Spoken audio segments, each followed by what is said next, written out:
welcome to the SVG-TV News, Friday, January 10th, 2020. I'm Khalil Kato with the details. Prime Minister Dr. Ralph Gonsalves yesterday addressed the UN Security Council open debate on the importance of upholding the UN Charter for the maintenance of international peace and security. This was PM Gonsalves' first address to the Security Council since SVG assumed its non-permanent seat on January 1st. PM Gonsalves, among several speakers, called on members of the UN to desist from making excuses for the many issues that threaten global peace and security. That it is plainly wrong, similarly, for any state or group of states to be in quest of hegemony or to be engaged in the unilateralist weaponizing of international trade, commerce, finance, or banking. We all know that the treasured right to self-defense cannot be exercised disproportionately or outside the boundaries of international law. We all know, too, that it is unacceptable to support or harbor terrorists and international criminals, to facilitate the spread and use of nuclear, chemical, and biological weapons, or to deny people basic fundamental human rights. Yet in these hallowed walls of our UN, there is a daily diet of justification for that which is plainly wrong or unacceptable. We ought to resolve in this new year to desist from so doing. PM Gonsalves further told the gathering of the Security Council that St. Vincent and the Grenadines intends to uphold the UN Charter, which has as its foundation to maintain peace and security worldwide, while at the same time gives voice to those who need it. Mr. President, one of the essential contributions to be made by small states like ours is the tireless advocacy for timeless principles enshrined in international law. With no ideological or geostrategic axis to grind, we consider it our solemn obligation not only to articulate these principles, but to ensure that they are applied consistently and upheld in the international community as universal truths rather than selective, uneven, and unpredictable tools to further hegemonic power or great power ambition. Climate change was another issue raised by PM Gonsalves. He noted that climate change is a global threat and emphasized the need for member countries to do their part to lessen the impact of this threat, particularly on small island states. Accordingly, our best collective efforts require the fixing of underdevelopment, economic insecurity, and vulnerability to external shocks, so as to limit unnecessary conflicts and discord. Similarly, we must acknowledge and act upon the security consequences of climate change, the misuse and abuse of the Earth's resources, inclusive of the seabed, and the weaponizing of outer space. As I conclude, Mr. President, I want to say a few simple, straightforward things. The arrogance of power, however derived, too often imbues human beings and nation states with a sense that restraints upon them are impermissible.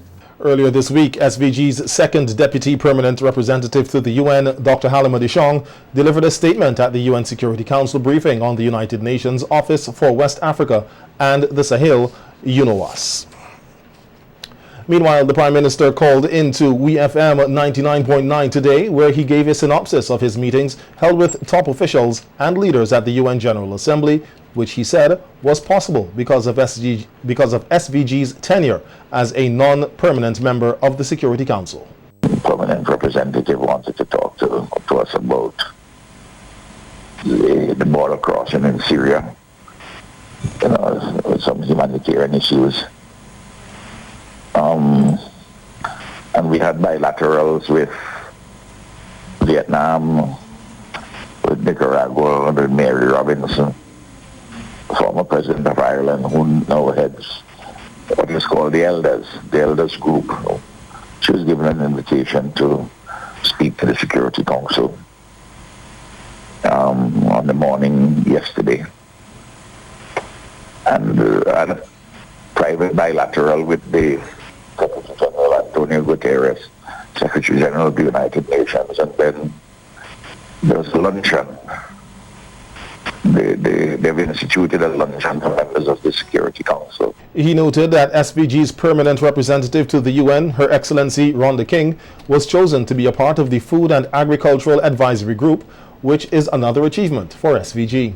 And she has accepted. It's the first time of Vincentian is being asked to sit on the 12-member Food and Agricultural Organization Management Advisory Group. It's people from all over the world, distinguished people from North America, from Europe, from Asia.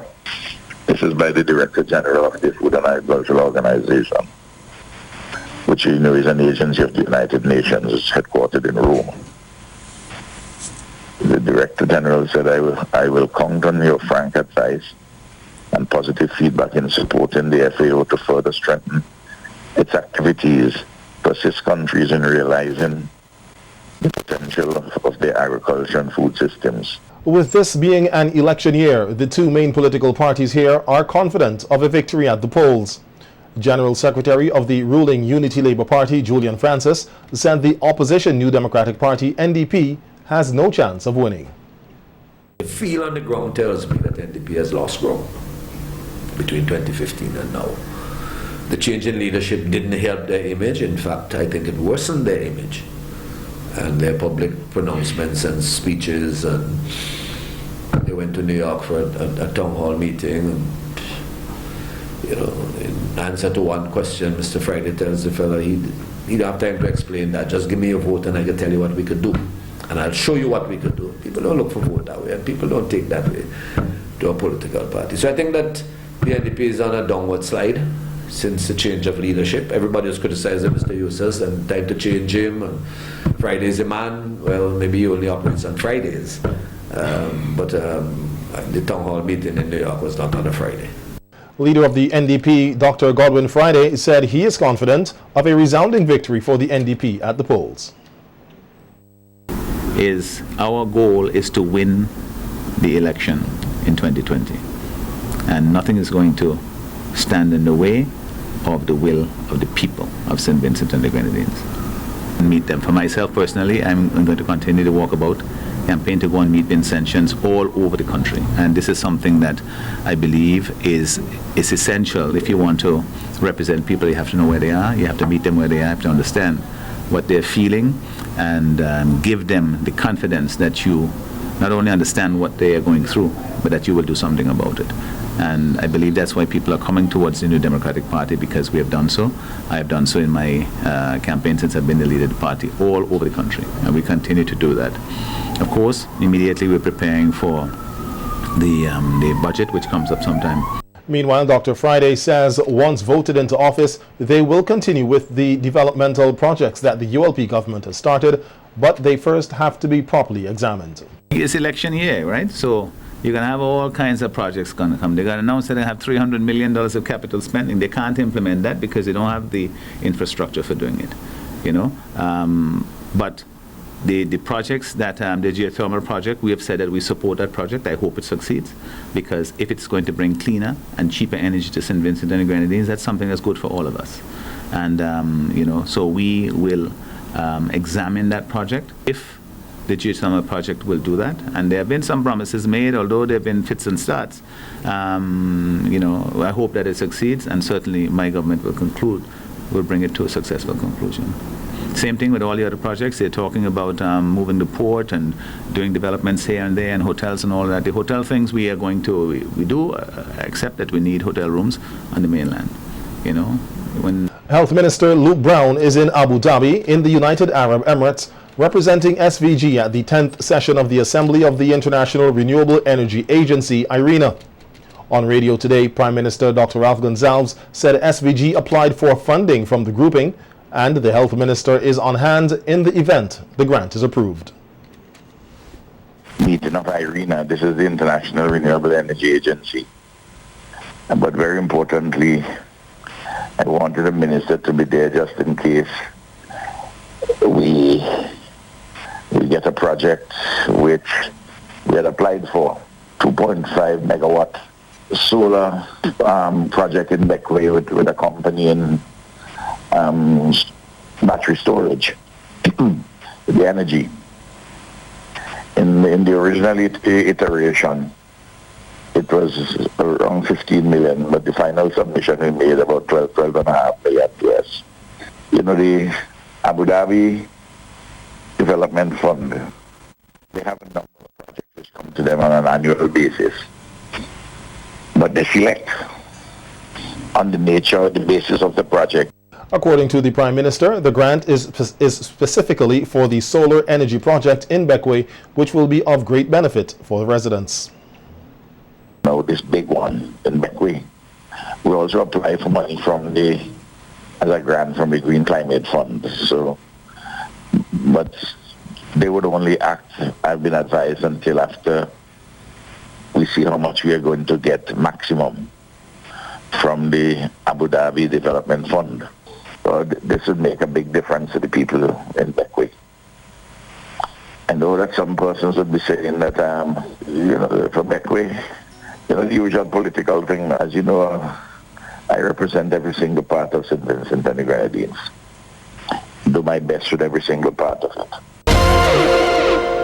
Minister of National Mobilization and Youth, Frederick Stevenson, said the government should be commended for spending a significant amount of money for community development across the country. Delivering brief remarks at the groundbreaking ceremony of the South Central Windward Multipurpose Sporting Facility today at Sanssouci, Minister Stevenson said some of these projects will help the youth to better their lives and reduce crime and violence in SVG. Last year, as part of the budgetary exercises, we launched what is called the Sports Against Crime campaign here in St. Vincent and the Grenadines. And throughout last year and into this year, we are going to be moving into several communities to help the communities to better themselves and to reduce incidences of crime and violence through sporting activities. And that is a wonderful achievement, and that is something that is good for St. Vincent and the Grenadines. We remember a few years ago when we launched the Pan Against Crime campaign. Those of you who are older than I am would remember when for one panorama competition, there were only 3 pan sides in St. Vincent and the Grenadines. And they competed, and 3 of them got prizes, 1st, 2nd, and 3rd. But now, since the launch of the Pan Against Crime campaign, we have had several pan sides throughout the length and breadth of St. Vincent and the Grenadines so that we can have a junior pan competition and we have the senior pan competition. There's several of those pan sides here in the constituency. Minister Stevenson said his ministry has been working on a number of programs to get the minds of the youth occupied with different activities which will contribute to more positive behavior in society.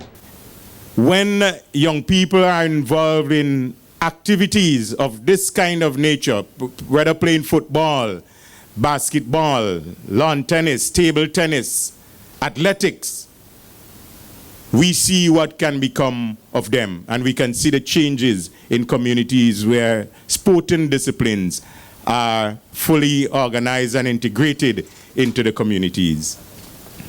And so this morning, Minister Caesar is launching and having the groundbreaking ceremony for this facility. As for the elderly, Minister Stevenson said that he would like to see more activities taking place at the community level, targeting the elderly. I'm happy today, and I'm very pleased as the Minister of Social Development. I want to see a lot of activities here because we have the elderly who live among us. We have persons with diabetes and other persons with a disability who would want to come to this facility to do little exercises and that sort of stuff to keep them fit and healthy and strong. And for the young people's advancement and development here in Sanssouci, in the entire constituency of South Central, and in St. Vincent and the Grenadines as a whole. God bless you on this beautiful Friday morning. Several persons here are said to be in a better position to deal with disputes at all levels, having benefited from various training programs locally and regionally. This was stated by head of the Regional Impact Justice Project, Professor Velma Newton, while addressing participants at the opening ceremony of a 2-day restorative practices workshop at the Sunset Shores Hotel for students of the Teacher Education Program at the SVG Community College. Early last year, at the JP Eustace Memorial Secondary School, and we selected 13 boys and girls, and we had sessions on English and mathematics, team building through sports, how to cope with violence, and gender, and some other topics. And it was very interesting in hearing the views of those children, so they were very vocal. It is my regret that we were not able to continue offering programs such as that throughout the region. We only did it in Barbados and St. Vincent. Professor Newton said more than 60 teachers have been trained and are in a better position to deal with disputes in schools. In 2017, we trained 63 teachers from St. Vincent and the Grenadines in restorative practices. One of the persons trained in 2017 was Mrs. Hamilton Dockwell, and she received advanced training in 2018, as did Ms. Warner. And these two persons are the shining lights of our training program. They're the best of the two. So now we are putting them together to see what they can learn from each other in delivery. And so you are a very privileged group. This is the first time the two of them will be working together since they've been trained. Training was also conducted with mediators in SVG under the Impact Justice Project, which targeted adults. Alternative dispute resolution tool. We have trained mediators in St. Vincent and Grenadines as well. And this afternoon, actually, I'm going to be meeting with two persons who I'm hoping will start a community mediation program in St. Vincent and the Grenadines. And what it means is that they will be available to hear cases that really should not end up in court. If you have a little problem with your neighbor and something in the family and so on, things that can be dealt with by a well-trained and impartial third person who will assist in guiding the parties to a solution that the parties themselves propose. The Impact Justice Project has as its ultimate objective the improvement of access to justice, benefiting men, women, boys and girls, youth and businesses across 13 CARICOM countries. The prize-giving ceremony for the 2019 Nine Mornings Festival will take place at 9:30 tomorrow morning at the Peace Memorial Hall. At the ceremony, prizes will be distributed in the various community lighting competitions, and the announcements of winners for the Best Nine Mornings Community, Best Christmas Community, Best Community on Parade, Best Community Song, and Most Popular Local Christmas Song. In results announced already for the 2019 festivities, Point Village took the title for a 7th year in the community lighting competition, with Olivia De Silva of Cane End winning the Best Lit Garden and Nativity Scene, and the Roseau Recreational Park took the Best Lit Garden title. Addresses at tomorrow's ceremony will come from Minister of Culture Cecil Mackey, representatives of the major sponsors, the National Lotteries Authority and VINLEC, with a special presentation on 9 nights. The SVG 9 Mornings Committee has hailed 2019 as another successful year for the festival, celebrated under the theme, Christmas is We.